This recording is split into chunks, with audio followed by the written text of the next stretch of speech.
আমরা কোন প্রেক্ষাপটে এখানে এই হাসপাতালে আসলাম সেটা আপনারা সবাই জানলেন। নির্বাচন পরবর্তী সময়ে বিভিন্ন স্থানে বিশেষ করে এনসিপি যে 30টা আসনে নির্বাচন করেছে এবং এর বাইরেও বিভিন্ন জায়গায় যেখানে এনসিপি নেতাকর্মীরা আমাদের জোটের প্রার্থীদেরকে বিজয়ী করতে কাজ করেছেন, এজেন্ট ছিলেন কিংবা নির্বাচনে সক্রিয় ছিলেন এবং সক্রিয় না থেকে শুধুমাত্র ভোট দিয়েছেন, এমন অনেকের উপর সারা দেশে হামলা হচ্ছে। ইতিমধ্যে আমরা যে রিপোর্ট পেয়েছি প্রায় 1000-এর কাছাকাছি আমাদের নেতাকর্মী আহত হয়েছে। সারা দেশে বিভিন্ন জায়গায় তারা চিকিৎসা নিচ্ছেন। আমরা পরিদর্শন করলাম আজকে 3 জন যারা শুধুমাত্র হাতিয়া থেকে যাদের ওনারা এতটাই আহত হয়েছেন যে সেখানে পর্যাপ্ত চিকিৎসা না থাকে এখানে ওনাদেরকে আনতে হয়েছে। এবং একজনের থেকে আমরা বর্ণনা শুনলাম যে সেখানে যারা আওয়ামী লীগ, আপনারা জানেন হাতিয়াতে সংবাদ সম্মেলন করে আওয়ামী লীগের একটা গোষ্ঠীকে বিএনপিতে নেওয়া হয়েছে এবং আওয়ামী লীগের এই সন্ত্রাসীদেরকে, ফ্যাসিবাদী সন্ত্রাসীদেরকে লেলিয়ে দেওয়া হচ্ছে জাতীয় নাগরিক পার্টি এবং বিরোধী দলমত দমন পীড়ন করার জন্য। সেখানে আমাদের একজন নেতা, যাকে আপনারা হয়তো দেখেছেন সোশ্যাল মিডিয়ায়, তার ছবিটা এসেছিল এবং তিনি নিহত হয়েছেন বলে এক ধরনের গুজব সে সময় ছড়িয়েছিল। তাকে মেরে এক ধরনের যখন হামলাকারীরা নিশ্চিত হয় যে তিনি মারা গেছেন, তার কুপিয়ে তার মগজ বের করে ফেলা হয়েছিল এবং তারা ভেবেছিলেন যে তিনি মারা গেছেন এবং তারা সেখান থেকে পরবর্তীতে চলে যায় এবং পরবর্তীতে তাকে সেখান থেকে উদ্ধার করে প্রাথমিক চিকিৎসা দিয়ে ঢাকায় পাঠানো হয়। এরকম আরো অনেক মর্মান্তিক ঘটনা সারা দেশে ঘটেছে। সাধারণ ভোটারদেরকে মারধর করা হয়েছে, তাদের বাড়িঘর ভাঙচুর করা হয়েছে, লুটপাট করা হয়েছে, তাদের স্বর্ণালংকার টাকা পয়সা লুটপাট করেছে সন্ত্রাসীরা। এবং আমরা দেখেছি যে গতকালকে একজন স্বতন্ত্র প্রার্থীকে ভোট দেওয়ার কারণে, শুধুমাত্র ভোট দেওয়ার কারণে একজনকে হত্যা করা হয়েছে বিএনপি নেতাকর্মী কর্তৃক। আমরা সারা দেশে একটা ট্রেন্ড দেখছি যে বিএনপি সারা দেশে একটা স্ট্র্যাটেজি নিয়েছে, তারা আওয়ামী লীগের সন্ত্রাসীদেরকে লেলিয়ে দিচ্ছে। বিএনপির নেতৃত্বে আওয়ামী লীগ তাদের জুলাই গণঅভ্যুত্থানের প্রতিশোধ নিচ্ছে বলে আমাদের মনে হচ্ছে এবং এটা এক ধরনের মৌনসম্মতি উৎপাদন করা হচ্ছে বিএনপির শীর্ষ নেতৃবৃন্দর পক্ষ থেকে। তারা যখন আজকে প্রেস ব্রিফিং করলো, তারা কথা বললো, আমরা আশা করেছিলাম যে তারা সারা দেশে তাদের সন্ত্রাসীদেরকে তারা নিয়ন্ত্রণ করার জন্য কোনো কথা বলবে, তারা তাদের সন্ত্রাসীদেরকে নিবৃত করার জন্য কঠোর কোনো ব্যবস্থা গ্রহণ করবে এবং যারা এই ধরনের হামলাগুলোর সাথে জড়িত, যে জায়গায় হত্যার মতো ঘটনা ঘটেছে এবং স্পষ্ট হামলা করা হয়েছে মানুষকে হত্যার উদ্দেশ্যে, ভোটারদেরকে, এজেন্টদেরকে, বিরোধী দলমতের মানুষকে তাদের বাড়িঘর লুটপাট করা হয়েছে, তাদের বিরুদ্ধে এখন পর্যন্ত কোনো শাস্তিমূলক ব্যবস্থা আমরা সেভাবে দেখতে পাইনি। আমরা নির্বাচনের আগে দেখছিলাম যে কোথাও চাঁদাবাজির খবর আসলে বা কিছু আসলে তারা সেখানে বহিষ্কার করতো, কিন্তু নির্বাচনের পরে আমরা সেটা দেখছি না। তো আমরা মনে করি তখনকার এই যে বহিষ্কারের ঘটনাগুলো এক ধরনের আইওয়াশ ছিল, এক ধরনের নাটক মঞ্চায়ন করা হয়েছিল বাংলাদেশের মানুষকে বিভ্রান্ত করার জন্য এবং মানুষের ভোট নেওয়ার জন্য। যেই তারা নির্বাচিত হয়ে গেল, তারা এখন আর দেশের মানুষের কোনো দায়িত্ব নিচ্ছে না, তারা তাদের সন্ত্রাসীদেরকে নিবৃত করতে কোনো ধরনের কথা বলছে না।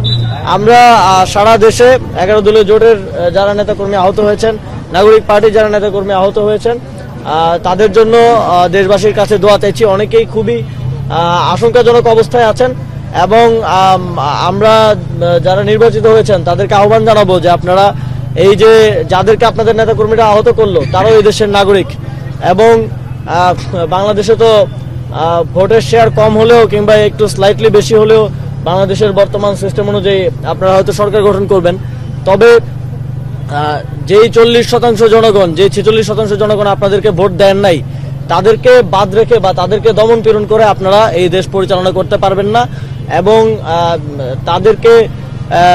তাদেরকে সেকেন্ড ক্লাস সিটিজেনের মতো ট্রিট করে আপনারা এই দেশ পরিচালনা করতে পারবেন না। এবং সেক্ষেত্রেও সেটা যদি আপনারা করতে চান, তাহলে আমরা যেই 11 দলীয় জোট এবং আমরা আমাদের সেই জনগণের পাশে দাঁড়াবো এবং তাদের জন্য আওয়াজ তুলব এবং আমাদের আহ্বান থাকবে সরকারের প্রতি। এখন অন্তর্বর্তীকালীন সরকার এখনো দায়িত্বে আছে এবং পরবর্তীতে যেই সরকার আসবে তারা এই নির্বাচনে যে সন্ত্রাসীদের যে ভায়োলেন্সের মাধ্যমে যারা আহত হয়েছে, যারা মুমূর্ষু অবস্থায় আছে, সকলের নিরাপত্তা তো নিশ্চিত করবেই, পাশাপাশি এই ঘটনাগুলোর সুষ্ঠু বিচার বাস্তবায়ন করা হবে এবং তাদেরকে ক্ষতিপূরণ দেওয়ার দাবি আমরা জানাচ্ছি।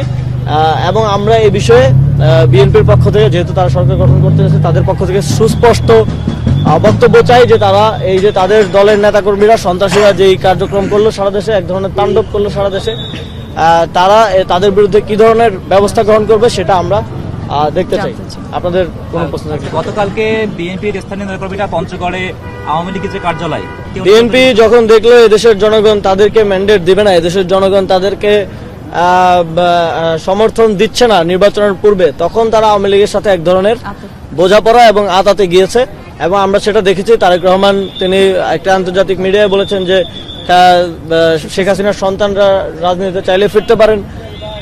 আওয়ামী লীগকে পুনর্বাসনের শর্তে বিএনপি এবার শর্তে এবং আতাতের মধ্য দিয়ে বিএনপি এবার সংখ্যাগরিষ্ঠতা অর্জন করেছে এবং এই আতাতের মধ্য দিয়ে তারা ক্ষমতায় যেতে যাচ্ছে এবং এটা আরো প্রতীয়মান হয়েছে বিভিন্ন জায়গায়। আওয়ামী লীগের অফিস উদ্বোধন এবং ওইটা আরো গৌরবের সাথে তারা প্রচারণা করছেন, মিডিয়াতে আসছেন, বক্তব্য দিচ্ছেন, আমরা দেখতে পাচ্ছি। কিন্তু বাংলাদেশের প্রচলিত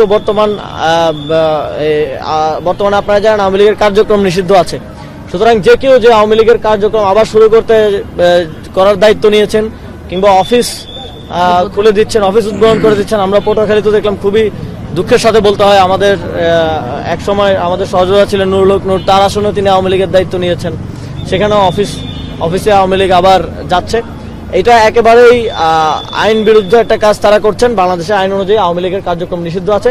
সুতরাং যারাই আওয়ামী লীগের কার্যক্রম নিষিদ্ধ থাকা অবস্থায় আওয়ামী লীগের কার্যক্রমের দায়িত্ব নিয়েছেন তাদের বিরুদ্ধেও আমরা সরকারের কাছে আহ্বান জানাবো যে আপনারা আইন অনুযায়ী তাদের বিরুদ্ধে যথাযথ ব্যবস্থা গ্রহণ করুন এবং আওয়ামী লীগকে ফেরানোর যে কোনো ধরনের ষড়যন্ত্র 11 দলীয় জোট, আমাদের জাতীয় নাগরিক পার্টি, আমরা রুখে দাঁড়াবো এবং আমরা রাজপথে নামবো। এবং এটা খুবই দুঃখজনক যে যেই জুলাই গণঅভ্যুত্থানের মধ্য দিয়ে, যে 1400 শহীদের জীবন দানের মধ্য দিয়ে 30,000 আমাদের ভাইদের আহত হওয়া, চোখ হারানো, হাত পা হারানোর মধ্য দিয়ে তারেক রহমান দেশে আসার পথ তার খুললো এবং বিএনপি আজকে ক্ষমতায় যেতে পারছে। এই সময় তো নির্বাচন হওয়ার কথা ছিল না। সুতরাং তাদের আত্মত্যাগকে এক ধরনের বৃদ্ধাঙ্গুলি দেখিয়ে তাদের সাথে প্রতারণার আশ্রয় নিয়ে, শহীদ পরিবারের সাথে প্রতারণার আশ্রয় নিয়ে আওয়ামী লীগের সাথে আতাত করে এবং আওয়ামী লীগকে আবারও পুনর্বাসন করার চিত্র আমরা দেখতে পাচ্ছি।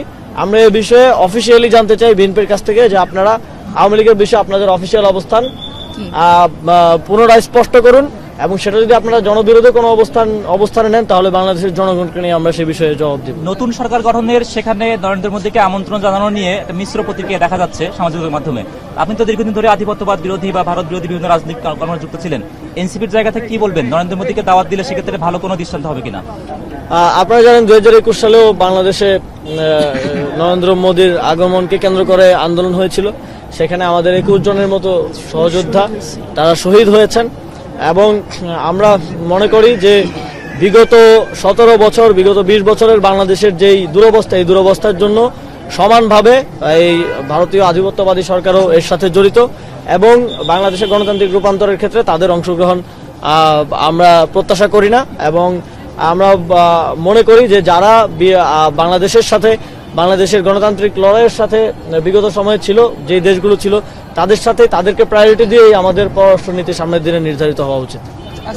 লাস্টে একটু আমাদেরকে ক্লিয়ার করবেন তাহলে আপনাদের নেতাকর্মী বা 11 দলীয় জোটের নেতাকর্মীর উপরে হামলাটা কারা করছে? আওয়ামী লীগের নেতাকর্মী না বিএনপির নেতৃত্বে আওয়ামী লীগের নেতাকর্মীরা এবং বিএনপির সন্ত্রাসীরা তারা সারা দেশে আমাদের 11 দলীয় জোটের নেতৃবৃন্দের উপর হামলা করছে এবং যে আসনগুলোতে আমরা জয়ী হয়েছি সেই আসনগুলোতেও তারা হামলা করছে। তাদের একটা কমন কথা হচ্ছে যে নির্বাচনে বা ওই অঞ্চলের প্রার্থী এনসিপি কিংবা জামাতের হলেও সরকার তো তারা গঠন করছে, সুতরাং দেশে যে কোনো কিছু করার অধিকার তাদের আছে। তা আমরা ঠিক একই রকম আওয়ামী লীগের সময়ে, আওয়ামী লীগের ভোটচুরি নির্বাচনের পরে যেমন তাণ্ডব দেখতে পেতাম, সেই একই রকম তাণ্ডব আমরা দেখতে পাচ্ছি। আপনারা যদি খেয়াল করেন যে জুলাই গণঅভ্যুত্থানের সফলতার পর ঠিক 4-5 ঘন্টার মধ্যে আমাদের জুলাই গণঅভ্যুত্থানের সকল নেতৃবৃন্দ আমরা সবাই ভিডিও বার্তা দিয়ে সারা দেশের মানুষকে আহ্বান জানিয়েছিলাম যে আপনারা ভিন্ন মত থাকা সত্ত্বেও আপনারা আইন নিজের হাতে তুলে নেবেন না, আপনারা যারা গণহত্যার সাথে জড়িত তাদেরকে পুলিশের হাতে তুলে দিন, তাদের বিরুদ্ধে কোনো ধরনের নিজেরা উদ্যোগী হয়ে ব্যবস্থা গ্রহণ করবেন না, তাদের বাড়ি ঘরে হামলা করবেন না। আপনারা সেটা দেখেছেন। আমরা এবং আমাদের নেতাকর্মীরা সারা দেশে জুলাই গণঅভ্যুত্থানের, আমাদের সহযোদ্ধারা সারা দেশে এবং রাজনৈতিক দলগুলো থেকেও সারা দেশে নিরাপত্তা নিশ্চিত করার জন্য কিন্তু তারা কাজ করেছে।